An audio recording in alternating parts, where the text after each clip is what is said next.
할렐루야, 성도 여러분 반갑습니다. 오늘은 4월 10일 수요 예배 하나님 앞에 드리겠습니다.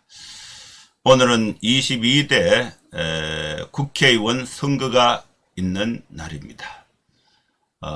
하나님께서 우리나라에 큰 은혜를 주실 줄로 믿고 또 기도하는 마음입니다. 예배에 오신 우리 성도님들 또 주님의 이름으로 환영하고 또 축복합니다. 예배 안내부터 드리겠습니다. 영혼을 구원하고 죄를 덮으라. 야고보서 마지막 말씀을 오늘 강론하겠습니다. 오늘 예배가 이제 수요 예배 야고보서 마지막 강론을 하고 또 다음 주부터는 이사야 말씀을 구약 선지서 중에 이사야 말씀이 66장인데 이사야 말씀을 강론하겠습니다. 이사야 말씀을 강론하려면 그 다음 몇 년 걸릴 것 같아요. 그래서 천천히 선지자의 말씀을 다음 주부터는 이제 강론하겠습니다. 예배 순서는 묵도 찬송, 성경 봉독, 설교, 축도하는 순서로 진행을 하겠습니다. 다같이 묵상기도 하심으로 4월 10일 수요 예배 하나님 앞에 드리겠습니다. 거룩하신 하나님 아버지, 주님의 은혜를 감사합니다. 이 시간에도 하나님의 은혜를 사모하고 또 주님의 이름을 높여 경배와 찬송과 예배를 드리기 위해서 우리 성도들이 모든 생업과 여가와 일손을 멈추고 하나님 앞에 나아옵니다. 우리의 모든 부족한 부분을 주님이 덮어주시고 우리의 죄와 허물을 주님이 덮어주시고 하나님께서 이 예배 가운데 한없는 사랑과 은혜로 축복으로 함께해 주시어서 우리 모두 다시금 새 힘을 얻는 귀한 시간 되게 하여 주시옵소서. 예수님의 이름으로 기도하옵나이다. 아멘. 찬송가 287장 찬양 드리겠습니다.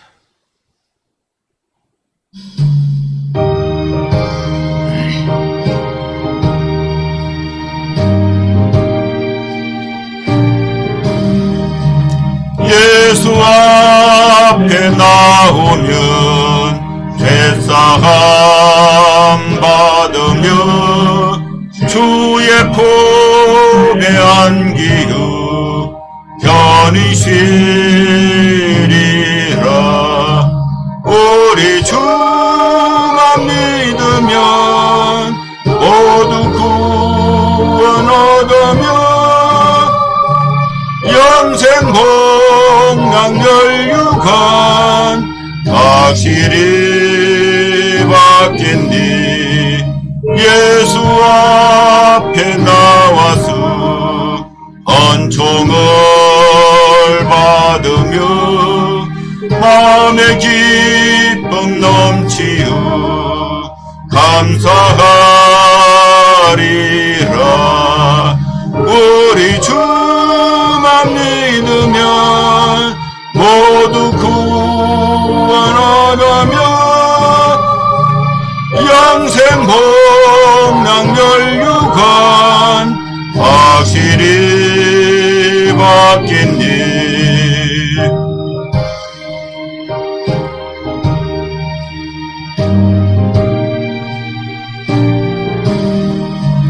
예수 앞에 설 때에 흰 옷을 입으며 밝고 빛난 내 집에 길이 설리라. 우리 주만 믿으면 모두 구원 얻으며 영생 복락 멸류관 확실히 받겠네.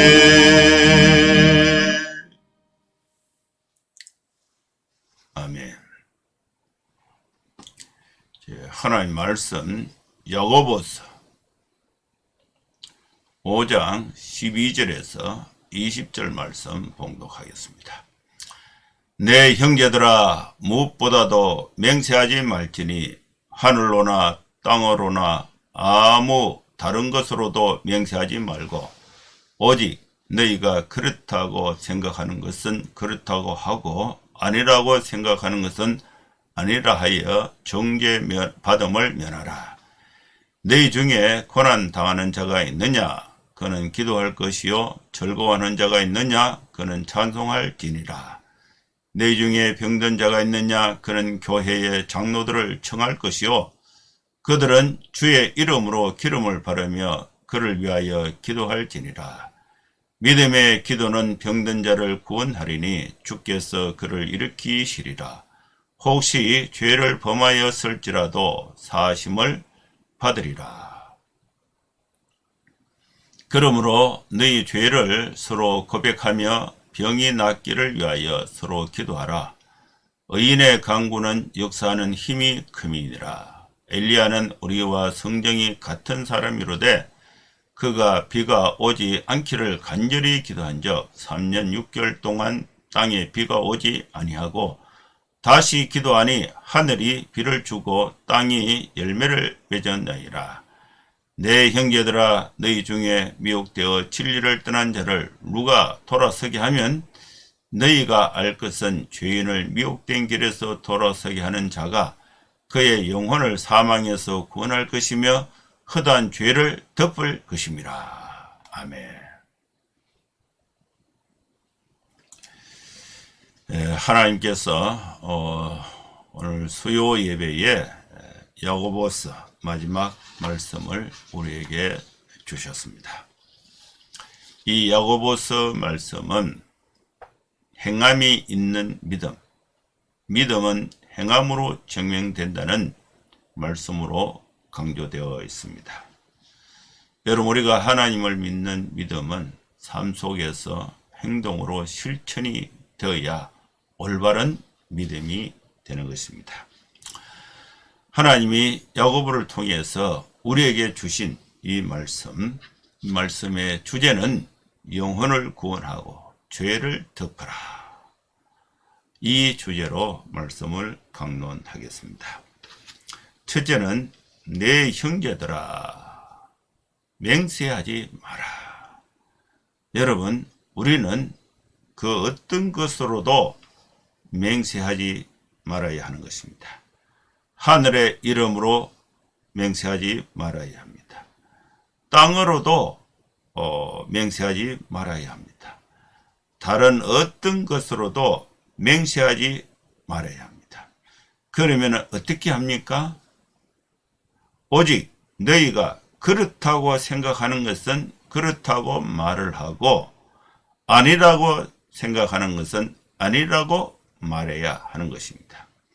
이렇게 내 생각에 그렇다는 것은 그렇다, 아니라는 것은 아니다, 이렇게 말하면은 정죄 받음을 면할 수가 있다는 것입니다. 이 말씀이 12절 말씀이었습니다. 내 형제들아, 무엇보다도 맹세하지 말지니 하늘로나 땅으로나 아무 다른 것으로도 맹세하지 말고 오직 너희가 그렇다고 생각하는 것은 그렇다고 하고 아니라고 생각하는 것은 아니라 하여 정죄 받음을 면하라. 이 말씀이 주어진 그 배경은 흩어진 나그네들이 예수 그리스도를 구주로 믿는 성도들이 헬라화가 된 AD 50년, 60년 이 시점에 기독교에 대한 박해가 이루어지는 시점에 내가 예수 그리스도를 믿는 기독교인의 그 신분을 말을 할 수가 없습니다. 그래서 이 잡히게 되거나 또 그때에 또 이렇게 기독교인으로서 신문을 받을 때에 또 아니면은 또 이렇게 일상생활 속에서 이해관계 속에서 추궁을 당할 때에 나는 그 일을 하지 않았다. 나는 이것이 맞다. 이것을 증명할 수 있는 방법은 맹세하는 거예요. 내가 목숨을 걸고 나는 결백하다. 근데 그게 나중에 밝혀지거나 또 다르게 공격을 받을 때에 그 맹세로 인해서 목숨을 잃게 되는 그런 사례가 생기게 된 것입니다. 여러분, 우리가 이제 뭐 정치적인 상황이나 또 이렇게 법정에 또 이렇게 고발되거나 또 이렇게 뉴스에 나오는 걸 보면은 처음에는 의혹이 제기되면은 뭐 아예 나는 그것은 맞는 일도 없다 이렇게 이제 아예 맹세를 하는 거예요. 근데 뭐 자꾸 이렇게 조사를 하고 이렇게 하다 보면은 만난 사실이 드러나고 또 증거가 나오면은 그 맹세로 인해서 처벌이 가중화되는 것을 볼 수가 있습니다.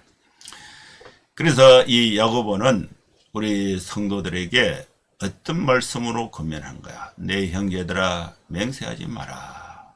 하늘로도 맹세하지 말고 땅으로도 맹세하지 말고 다른 어떤 이름으로도 맹세하지 말고 단지 있는 대로 그렇다면 그렇다 아니면 아니라고 말함으로 인해서 정죄함을 면하라. 이 말씀이 있는 것입니다. 두 번째는 기도하고 찬송할 것을 말씀하고 있습니다. 너희 중에 고난 당하는 자가 있느냐? 그는 기도할 것이요. 즐거워하는 자가 있느냐? 그는 찬송할지니라. 사랑하는 성도 여러분, 여러분 가운데 나를 포함해서 내가 아는 가족들, 내가 아는 사람들 중에 고난 당한 자가 있느냐? 고난, 어려움을 당한 자가 있느냐? 여러분, 기도해야 합니다. 저도 지금 기도하고 있어요. 어려움이 있는 우리 자녀들이 있습니다. 어려운 문제도 있고 또 생활 문제도 있고 직장 문제도 있고 건강 문제도 있어요. 그래서 회사 일을 듣거나 또 직업에 또 어려운 문제 이런 걸 들으면은 화가 날 때도 있죠. 그래서 뭔가 좀 데모도 좀 해볼까 이런 생각도 들고 또 억울한 생각도 들고 또 잘못 또 이렇게 여론이 돌아가는 그런 내가 원하지 않는 방향으로 돌아가는 그런 경우도 생깁니다. 그러면 어떻게 합니까? 고난 당한 자가 있느냐? 신세 한탄하고 또 뭐 피켓을 들고 길거리로 나갑니까? 어떻게 합니까? 고난 당한 자가 있느냐? 야고보 기자가 우리에게 주신 말씀은 기도하라. 하나님 앞에 기도해야 합니다. 억울한 일이 있습니까? 하나님 앞에 기도했어요. 몸이 어려운 사람이 있습니까? 하나님 앞에 기도했어요. 내 형편이 실수와 어려움으로 인해서 나 자신이 죄 가운데 빠진 사람이 있습니까? 하나님 앞에 기도하세요. 저도 이렇게 이 사회가 이렇게 돌아가는 걸 보고 안타까움이 있습니다. 그래서 산에 가서 하나님 앞에 기도했습니다. 내 안타까운 현실을 아무도 알아주지 못하고 산속에 나무밖에 없고 풀과 또 꽃들 뭐 이런 것밖에 없는데 거기서 하나님 앞에 기도하고 기도하라. 여러분 고난 당하는 자가 있습니까? 여러분 기도하세요. 기도는 만사 해결의 열쇠가 되는 것입니다. 기도는 우리 삶의 모든 문제를 해결하는 하나님의 열쇠가 기도하는 것입니다. 기도를 소홀히 하지 마세요. 분풀이 하거나 화를 내거나 내가 동원할 수 있는 모든 수단을 동원하기보다 하나님 앞에 내 고난의 상황을 기도하면은 하나님께서 그 기도를 들으신다는 것을 말씀하고 있습니다. 너희 중에 즐거워하는 자가 있느냐? 여러분 찬송하세요. 기쁨이 있습니까? 좋은 일이 있습니까? 이것을 누구에게 떠벌릴 수 있겠습니까? 하나님 앞에 감사로 찬송하는 것입니다. 찬송은 곡조 있는 기도가 되는 것입니다. 고난당한 자가 있느냐? 기도하라. 즐거워하는 자가 있느냐? 찬송하라. 구체적으로 14절에는 어떤 고난을 의미하느냐? 14절에 너희 중에 병든 자가 있냐? 병으로 인해서 고난당한 자가 있느냐? 병든 자는 어떻게 기도해야 될 것을 말씀하느냐? 너희 중에 병든 자가 있느냐? 병든 자가 있으면은 고난을 당하고 있는 거죠. 병으로 인해서 하나님 앞에 기도해야 되는데, 병든 자가 하나님 앞에 기도할 때에 기도의 방법을 14절에 설명하고 있습니다.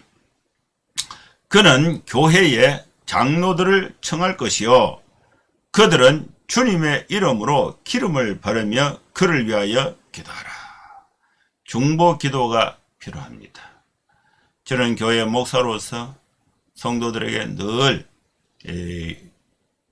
카톡에도 공지를 하고 또 광고 시간에도 얘기를 합니다. 여러분 고민이 있습니까? 어려움이 있습니까? 혼자 걱정하지 말고 신방을 요청하세요. 그러면은 제가 찾아가서 상황을 듣고 하나님 앞에 기도하고 예배를 드리겠습니다. 그런데 신방을 요청한 사람이 아무도 없어요.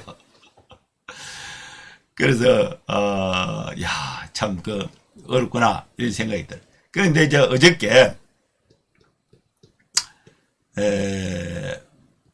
그 CCC 학생이 있는데 한 3학년까지는 열심히 잘 하다가 4학년 때는 이제 CCC를 안 했어. 그래서 본인은 CCC를 아니다 이렇게 생각합니다. 그래서 저 창원에서 직장 생활을 하고 있는데 직장 생활이 만만치가 않지 않습니까? 어려워요. 직장에서 믿음으로 산다는 것이 쉽지가 않아요. 그래서 교회 가서 예배를 드리고 해도 자기에게 그렇게 성경을 가르쳐 주거나 이야기 들어주고 지도해 주고 또 순모임 기도해 주는 사람이 또 상담해 주고 또 지도해 주는 사람이 없어서 너무 힘들다는 거예요. 그래서 제가 생각이 났다는 거예요. 생각이 나서 제게 전화가 왔어요.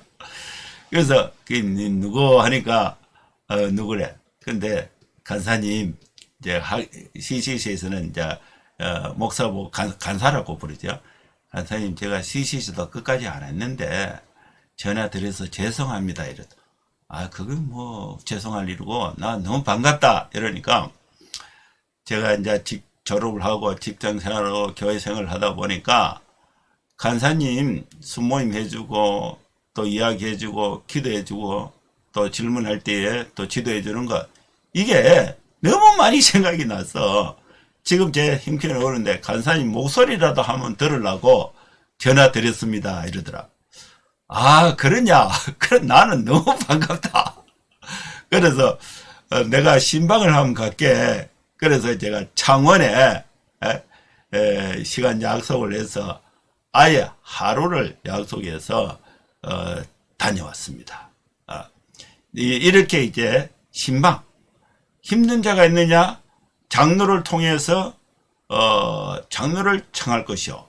그러면 청함을 받은 교회 장로는 고난당한 사람을 찾아가서 신방을 해서 고난당한 자를 위해서 기도하는 것입니다. 교회 장로들을 초청해서 기도할 때에 주의 이름으로 기름을 바르고 병자를 위하여 기도하라고 말씀했습니다. 주의 이름으로 기름을 바르고 병자를 위해 기도하라. 여기에서 이제 기름을 바르고 기도를 해야 되는데 이거 오래전에 어느 목사님이 병자를 위해서 기도를 하는데 그 목사님이 이제 기름을 바르고 병자를 위해서 기도하라. 그래서 갑자기 이제 아픈 사람을 만나서 이제 기도를 하는데 기름이 없으니까 기름이 없냐 하니까 기름은 식용유밖에 없습니다. 이러니까 그럼 식용유를 가져오라. 그 식용유를 손에 이제 발라서 식용유를 발라서 기도를 한 거예요. 기도를 했는데 그 식용유가 막 이렇게 떨어지잖아요. 그러니까 그 교인이 이 저인데 찾아와서 질문을 하는 거예요. 아니, 목사님 이제 기도를 했는데 식용유를 발라가 기도하는데 그게 성경에 맞습니까? 혹시 그렇게 기도하는 방법 그거 이단 아닙니까? 이렇게 질문을 하더라고. 이 말씀이죠. 병든 자가 있느냐? 장로를 청할 것이요. 그들은 주의 이름으로 기름을 바르며 그를 위하여 기도하라.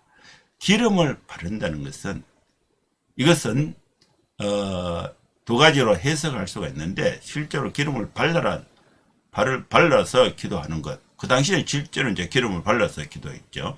그 당시에 기름은 정황적으로 봤을 때에 감람유로 이렇게 올리브유, 감람유로 이렇게 생각할 수도 있고, 지금은 이제 감람유가 보통화되어 있지 않고, 또 기름은 하나의 영적 의미로서의 이제 성령의 기름으로, 성령의 이름으로 기도한다.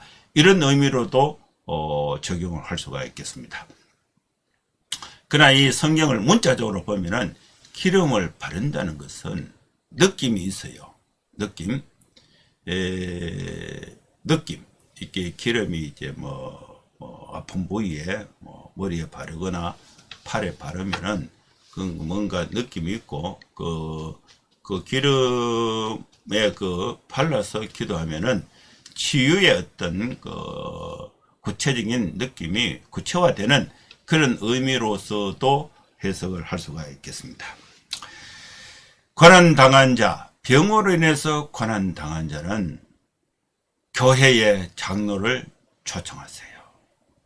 그러면 그들은 찾아가서 기름을 바르고 병 낫기를 위해서 기도합니다. 믿음의 기도는 병든 자를 구원하게 됩니다. 믿음의 기도는 병든 자를 하나님이 고치셔서 일으켜 주십니다.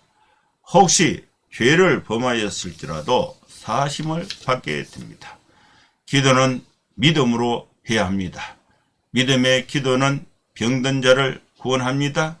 하나님께서 일으켜 주십니다.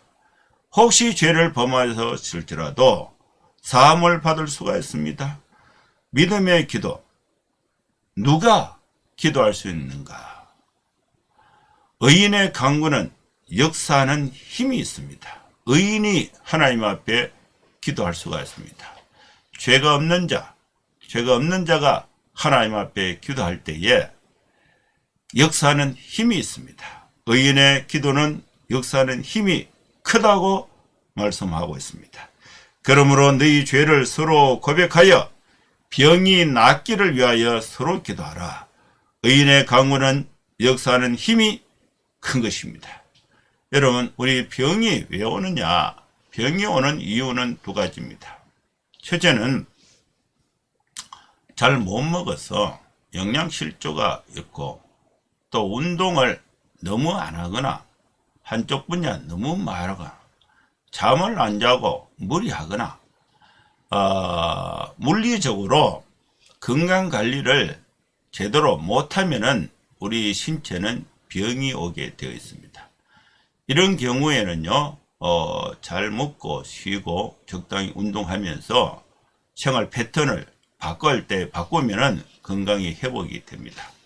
두 번째는 동일한 죄를 계속해서 죄 가운데 있을 때에 하나님의 징계로 인해서 병이 오는 수가 있습니다.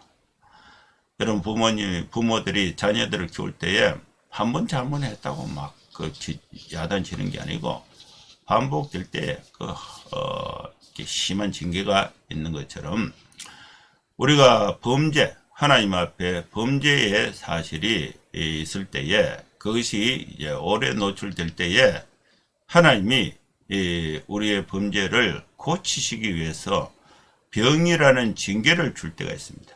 이때는 자신을 돌아봐야 돼요. 그래서 병이 왔다는 것은 두 가지를 점검해 봐야 돼요.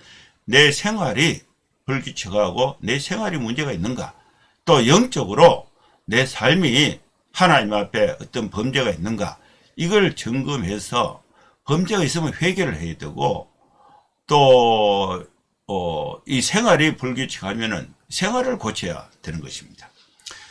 이 병이 있을 때에 의인의 강구는 역사하는 힘이 있습니다. 기도할 때에 선행되어야 할 것이 있는데 죄인이 죄인을 위해서 기도하면 그건 소용이 없어요. 그래서 기도할 때에 먼저 해야 될 너희가 서로 죄를 고백하라. 병이 낫기를 위하여 서로 기도해야 합니다. 누가 의인이냐? 죄가 해결함을 받은 사람이 의인입니다. 구속 곧 제사함을 받습니다. 예수님을 구주로 믿고 또 성령으로 충만할 때에 우리가 하나님의 자녀로서 의인이 되고 성령 충만한 가운데서 병자를 위해서 병이 낫기를 위해서 기도할 때에 의인의 강구는 역사하는 힘이 크기 때문인 것입니다. 거기에 예를 들어서 설명한 말씀이 엘리야입니다. 17절. 엘리야는 우리와 성정이 같은 사람입니다. 엘리야가 하나님께 기도했습니다. 비가 오지 않기를 간절히 기도하니까 3년 6개월 동안 비가 오지 않았습니다. 엘리야가 다시 기도하니까 하늘이 비를 주고 땅이 열매를 맺게 되었습니다. 엘리야의 기도는 역사하는 힘이 컸습니다.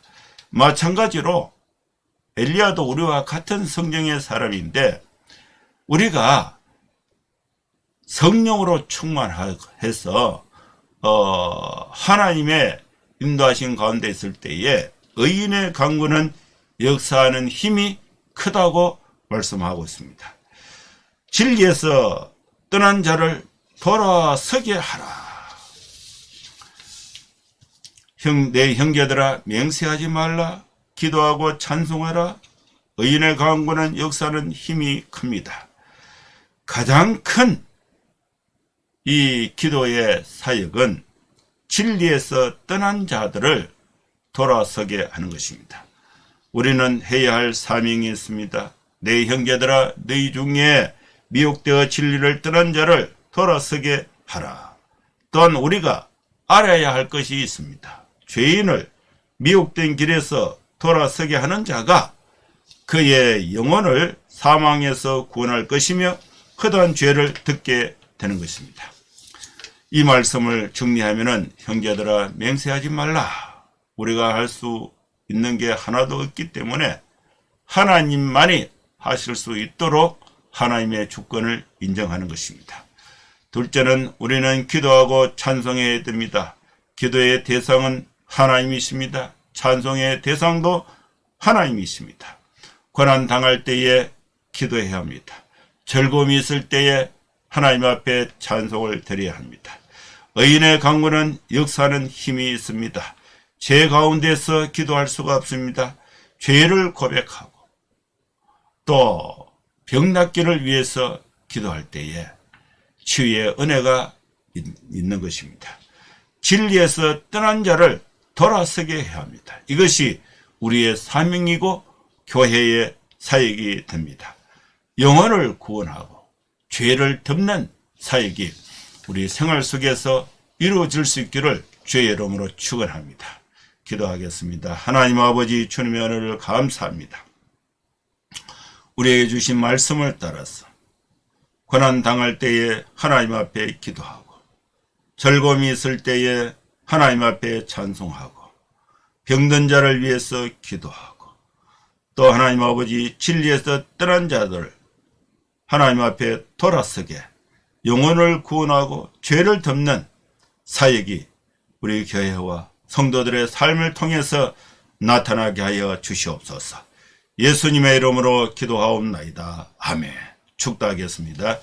이제는 우리 구주 예수 그리스도의 크신 은혜와 하나님의 사랑과 성령의 감동함과 역사 충만 축복하심이 이곳에 함께 예배하는 성도들 머리 위에 이제로부터 영원토록 함께 있을지어다. 아멘. 예, 감사합니다. 예배는 마쳤습니다. 여러분 한 주간도 건강하고 또 축복되게 생활하시고 다음 주에 또 뵙도록 하겠습니다. 감사합니다. 샬롬.